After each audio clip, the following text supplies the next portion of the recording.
మాదొచ్చేసి భీమతన్ అండి. Warangal, Mahabubabad district. Actually 6 year నుంచి నాకు బ్యాక్ పెయిన్ ఉండే. వేరే చోట చూపెడితే ఓపెన్ సర్జరీ అయితది అన్నారు. ఓపెన్ సర్జరీ వద్దని చెప్పేసి మన టీఎక్స్ హాస్పిటల్‌లో నరేష్ సార్‌ని కన్సల్ట్ అవ్వడం జరిగింది. దాని తర్వాత సార్‌ని కలిసిన తర్వాత సార్ వచ్చేసి ఓపెన్ సర్జరీ అవసరం లేదు. మైక్రోస్కోప్, ఎండోస్కోప్ సర్జరీ చేస్తే సెట్ అవుతుందని చెప్పారు. ఇంతకుముందు చాలా పెయిన్ ఉండే. చెప్పిన తర్వాత సర్జరీ చేశారు. సక్సెస్‌ఫుల్ అయింది. బాగుంది. ప్రెజెంట్ ఎటువంటి ప్రాబ్లమ్ లేదు. మంచిగున్నది. నొప్పంటూ ఏం రావట్లేదు. పర్వాలేదు. థ్యాంక్స్ అండి Naresh sir. Thanks TX hospital. Hello అండి, నేను doctor Naresh Kumar Gajjala, brain and spine surgeon, TX hospitals.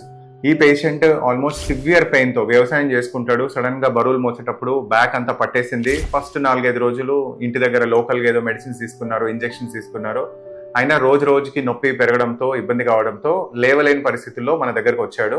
కనీసం ఈవెన్ సైడ్ కి టర్న్ అయినా కూడా చాలా సివియర్ పెయిన్, భరించలేనంత నొప్పి వచ్చింది. సో అలాంటి టైంలో మనము ఎమర్జెన్సీలో స్కాన్ చేసేసుకొని దానికి సంబంధించిన ఆపరేషన్ చేశాము. పేషెంట్ కి మైక్రోస్కోపిక్ డిస్కెక్టమీ అంటారు. అందరికి కీ హోల్ సర్జరీ సెట్ అవ్వదు. డిస్క్ యొక్క పొజిషన్ బట్టి మైక్రోస్కోపికా, ఎండోస్కోపికా అనేది డిసైడ్ చేయాలి. ఈ పేషెంట్ కు ఉన్న క్రైటీరియా ప్రకారం మనం మైక్రోస్కోపిక్ డిస్కెక్టమీ చేశాము. Patient within 6 hours after the surgery complete గా పెయిన్ రిలీఫ్ అయిపోయింది. అండ్ నెక్స్ట్ డే మనం నడిపించి ఈ రోజు డిశ్చార్జ్ కూడా ప్లాన్ చేసేస్తున్నాము. So that is how minimal invasive procedures help the patient. Within 2 weeks మళ్ళీ ఆయన రెగ్యులర్ బేసిక్ ఫార్మింగ్ వర్క్ కూడా చేసుకోవచ్చు, బెల్ట్ పెట్టుకొని. అఫ్ కోర్స్ కొన్ని జాగ్రత్తలు తీసుకోవాలి, అది మనకి ఫ్యూచర్ లో వేరే ప్రాబ్లం రాకుండా ఉండడానికి. సో ఓవరాల్ గా వండర్ఫుల్ రిజల్ట్. అండ్ లేట్ చేయడం వల్ల ఎక్కువ నష్టం వస్తుంది పేషెంట్ కి, సర్జరీ కంటే వచ్చే నష్టం కంటే. సో ఇది గమనించండి. And thank you and keep spreading the information.